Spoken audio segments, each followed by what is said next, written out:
भारत दौरे पर न्यूजीलैंड के प्रधानमंत्री क्रिस्टोफर लक्सन दिल्ली के हैदराबाद हाउस में पीएम मोदी के साथ द्विपक्षीय बैठक की। कई अहम मुद्दों पर चर्चा हुई। अमेरिकी खुफिया एजेंसी की प्रमुख तुलसी गबार्ड भारत दौरे पर दिल्ली में रक्षा मंत्री राजनाथ सिंह से की मुलाकात। कई मुद्दों पर चर्चा हुई। राष्ट्रीय सुरक्षा सलाहकार अजीत डोभाल की अमेरिकी नेशनल इंटेलिजेंस चीफ तुलसी गबार्ड के साथ बैठक। दोनों के बीच भारत अमेरिका संबंधों के कई पहलुओं पर हुई चर्चा।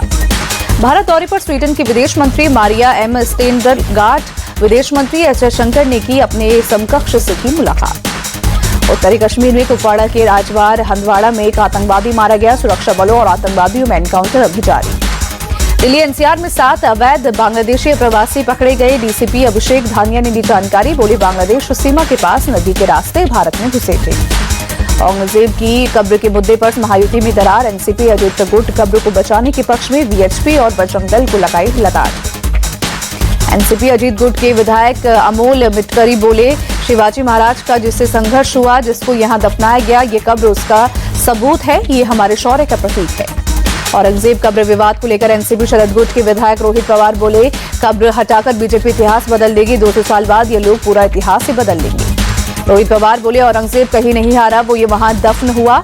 कब्र हटी तो शिवाजी की ताकत का पता नहीं चलेगा। औरंगजेब की कब्र हटाने की मांग को लेकर बोले केंद्रीय मंत्री रामदास अठावले, फडणवीस सरकार को इस पर जल्द लेना चाहिए निर्णय। औरंगजेब की कब्र के मुद्दे को लेकर बोली एनसीपी शरद पवार गुट की सांसद सुप्रिया सुले। बेरोजगारी, महंगाई और इकोनॉमी जैसे मुख्य मुद्दों पर चर्चा करे सत्ता पक्ष के विधायक। शिवसेना यूबीटी प्रवक्ता आनंद दुबे बोले औरंगजेब की कब्र को लेकर बीजेपी राजनीति कर रही है, कब्र को हटाने से कौन रोक रहा है। शिवसेना नेता संजय निरुपम ने वीएचपी का समर्थन किया। कहा भारत में औरंगजेब की कब्र का कोई मतलब नहीं, कब्र हटाने की मांग जायज है। महाराष्ट्र कांग्रेस चीफ हर्षवर्धन सबकाल ने देवेंद्र फडणवीस के शासनकाल की तुलना औरंगजेब के शासनकाल से की। औरंगजेब को एक क्रूर शासक बताया। दिल्ली के जंतर मंतर पर all India Muslim personal law board का प्रदर्शन। बड़ी संख्या में जुटे लोग वक्फ संशोधन बिल का किया विरोध। और वैसे जंतर मंतर पहुंचे वक्फ संशोधन बिल के खिलाफ all India Muslim personal law board के प्रदर्शन में शामिल हुए। एआईएम-पीएलबी के प्रदर्शन पर मौलाना महमूद मदनी बोले सरकार अब हमारे धर्म पर बुलडोजर चलाना चाहती है। हर लड़ाई में कुर्बानी की भी जरूरत होती है, हमें कुर्बानी देने के लिए तैयार रहना चाहिए। एआईएम-पीएलबी के प्रदर्शन को लेकर कांग्रेस नेता सलमान खुर्शीद का बयान। बोले सरकार को समझाने के लिए प्रदर्शन हो रहा है। जेपीसी ने बात की लेकिन लोगों को समझा नहीं आया। वही सरकार हमारे जज्बात समझे।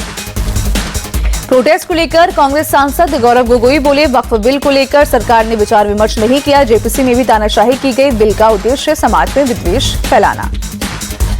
कांग्रेस सांसद इमरान प्रतापगढ़ी बोले जब आप जेपीसी सदस्यों की राय नहीं सुनने वाले थे तो आपने जेपीसी क्यों बनाई। ये सरकार तानाशाही पर आमादा।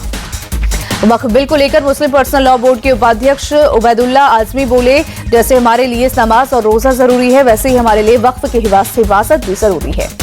एआईएम-पीएलबी के प्रदर्शन पर बीजेपी सांसद जगदम्बिका पाल बोले ये एक राजनीतिक विरोध है। अभी तो वक्फ संशोधन बिल आया भी नहीं है, कानून बना नहीं और ये लोग प्रदर्शन कर रहे हैं। एआईएम-पीएलबी द्वारा वक्फ संशोधन बिल 2024 को खारिज करने के विरोध पर बोले बीजेपी सांसद संजय जायसवाल, ये देश कानून से चलता है। वक्फ संशोधन बिल के खिलाफ all India Muslim personal law board के प्रोटेस्ट पर शहजाद पूनावाला बोले ये लोग देश में दंगा करवाना चाहते हैं, मुसलमानों को भड़काने की कोशिश हो रही है। एआईएम-पीएलबी के विरोध प्रदर्शन पर बोले बीजेपी सांसद दिनेश शर्मा, इन्हें ना तो जनता का समर्थन है और ना ही मुस्लिम समुदाय का। मुस्लिम समुदाय जानता है कि पीएम मोदी गरीबों के लिए काम कर रहे हैं। संसद में वक्फ बिल पेश हुए बिना इस पर टिप्पणी करना सही नहीं। यूबीटी सांसद प्रियंका चतुर्वेदी का बयान।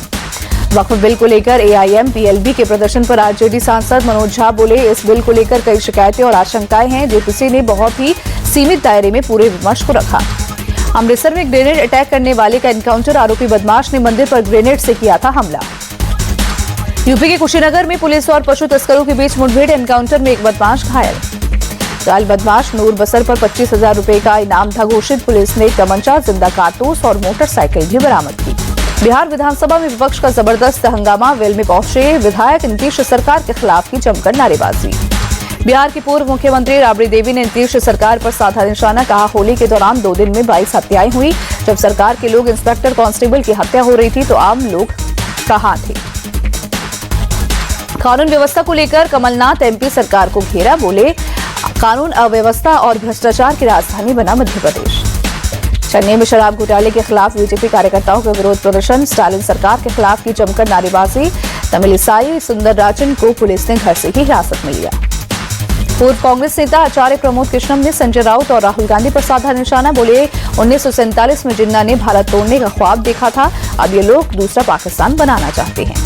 अखिलेश यादव के बयान पर डिप्टी सीएम ब्रजेश पाठक का बयान। बोले सपा पूरी तरह से भ्रमित है, यूपी ने बहुत तरक्की कर ली है, उन्हें नहीं पता कि भारत की आत्मा कहां बसती है। सहारनपुर दौरे पर सीएम योगी आदित्यनाथ मां शाकुंभरी देवी यूनिवर्सिटी के निर्माणाधीन कार्य का निरीक्षण किया।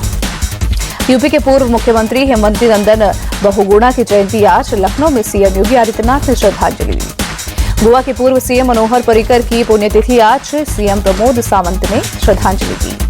दिल्ली में पोलो चैंपियनशिप के फाइनल में बतौर मुख्य अतिथि शामिल हुए इंडिया टीवी के chairman Rajat Sharma. BMC advisers northern India polo championship के विजेता खिलाड़ियों को सौंपी ट्रॉफी। पोलो चैंपियनशिप के फाइनल के मौके पर इंडिया टीवी की मैनेजिंग डायरेक्टर ऋतु धवन भी रही मौजूद। मुकाबले में शामिल खिलाड़ियों को दिया अवार्ड।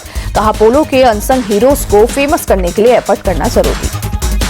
मैच के बाद रजत शर्मा ने शानदार आयोजन के लिए आयोजक ब्रजेश माथुर को दी शुभकामनाएं। पोलो जैसे दिलचस्प गेम को और ज्यादा प्रमोट करने की दी सलाह। दिल्ली रेस कोर्स में हुए पोलो चैंपियनशिप फाइनल मुकाबले में जयपुर डेल्टा टीम और कैरिसिल जिंदल टीम के बीच हुई भिड़ंत। जयपुर डेल्टा टीम ने 13-7 के स्कोर से जीता मैच। उदयपुर के पूर्व राज परिवार के मुखिया स्वर्गीय अरविंद सिंह मेवाड़ को श्रद्धांजलि। वैदिक मंत्रोच्चार के बीच मेवाड़ के सिटी पैलेस में दी गई श्रद्धांजलि। लंबी बीमारी के बाद कल हुआ था निधन। यूपी के हाथरस में डिग्री कॉलेज के चीफ प्रॉक्टर पर लगा कॉलेज की छात्राओं के साथ यौन शोषण का आरोप। पुलिस ने दर्ज किया मामला। यूपी के हाथरस में 7 साल की बच्ची से दुष्कर्म करने के आरोपी के साथ एनकाउंटर। आरोपी के पैर में लगी गोली। दुष्कर्म के आरोपी ने कोर्ट ले जाते वक्त चौकी इंचार्ज की पिस्टल छीनकर किया हमला। पुलिस ने आत्मरक्षा में चलाई गोली। लखनऊ के गोसाईगंज में मंदबुद्धि युवती से गैंगरेप के मुख्य आरोपी के साथ पुलिस का एनकाउंटर। मुख्य आरोपी संजय यादव के पैर में लगी गोली, 2 आरोपी गिरफ्तार। पुलिस को मुख्य आरोपी और उसके साथियों के जंगल में छिपने की सूचना मिली थी। पुलिस की घेराबंदी देख आरोपी ने की फायरिंग। लखनऊ के चिन्हट में बदमाशों के बीच ताबड़तोड़ फायरिंग, 2 युवक हुए घायल। पुलिस के मुताबिक आपसी रंजिश का मामला। बिहार के आरा में तनिष्क ज्वेलरी शोरूम में हुई लूट मामले में एसपी का एक्शन। दारोगा समेत 4 पुलिसकर्मियों को किया सस्पेंड।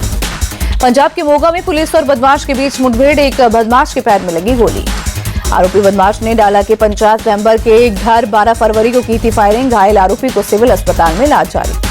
मंगलुरु में 75 करोड़ रुपए की कीमत का 38 किलोग्राम एमडीएमए बरामद। ड्रग्स ले जा रही 2 अफ्रीकी महिलाएं गिरफ्तार। मंगलुरु के पुलिस आयुक्त अनुपम अग्रवाल ने दी जानकारी। उत्तराखंड के बागेश्वर में एक घर में लगी आग। एसडीआरएफ की टीम और दमकल की गाड़ियों ने आग पर काबू पाया। आंध्र प्रदेश में मालगाड़ी की गड्ढर से टक्कर। भारी लोडिंग के चलते टक्कर हुई। अनाकापल्ली से विशाखापट्टनम जा रही थी ट्रेन। हादसे के बाद ट्रेन सेवाएं अस्थायी रूप से बाधित। केंद्रीय शिक्षा मंत्री धर्मेंद्र प्रधान ने बिहार के दानापुर की खुशबू से फोन पर बात की। कहा डॉक्टर बनने का उनका सपना पूरा होगा। धर्मेंद्र प्रधान ने खुशबू को भरोसा दिया। कहा केंद्र और बिहार सरकार उनकी पढ़ाई का खर्चा उठाएगी, वो मन लगाकर पढ़ाई करेगी। बीते कारोबारी हफ्ते में सेंसेक्स की टॉप 10 में से 5 कंपनियों का मार्केट कैप 93,357 करोड़ घटा। इन्फोसिस और टीसीएस को हुआ सबसे बड़ा नुकसान। आज 10 ग्राम सोने की कीमत 400 रुपए सस्ती हुई। देश के बड़े शहरों में 24 कैरेट सोने का भाव 89,660 रुपए के पास।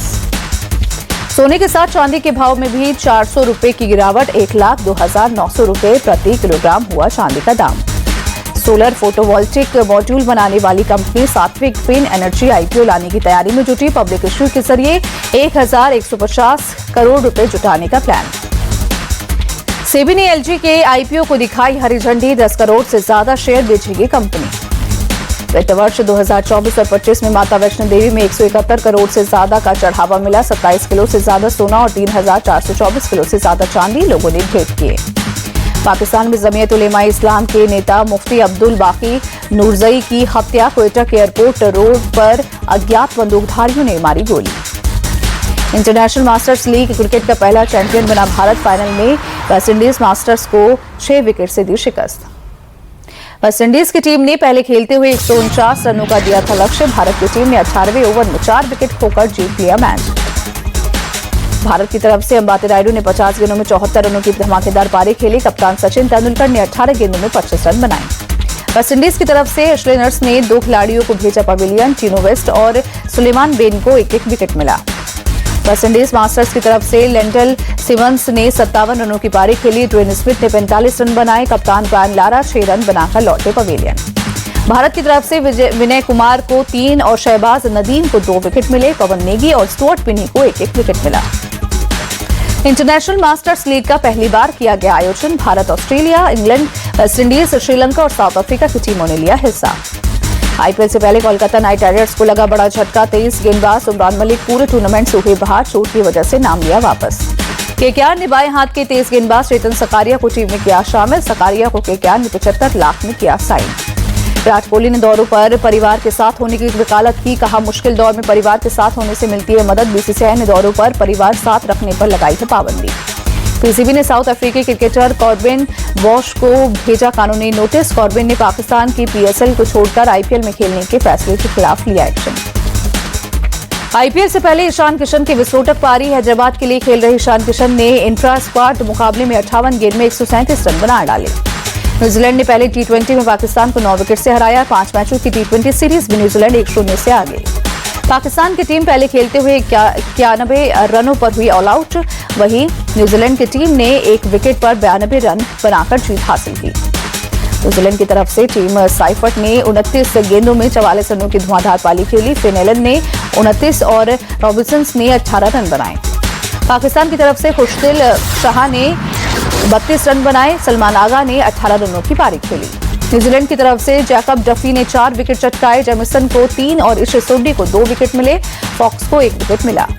एशियन रेसलिंग चैंपियनशिप के लिए भारत की 30 सदस्यीय टीम का ऐलान। दीपक पुनिया और अंतिम बंगाल टीम में शामिल।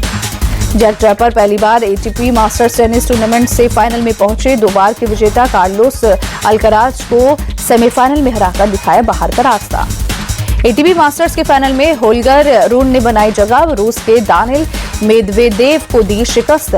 फाइनल में जैक ड्रैपर से होगी टक्कर।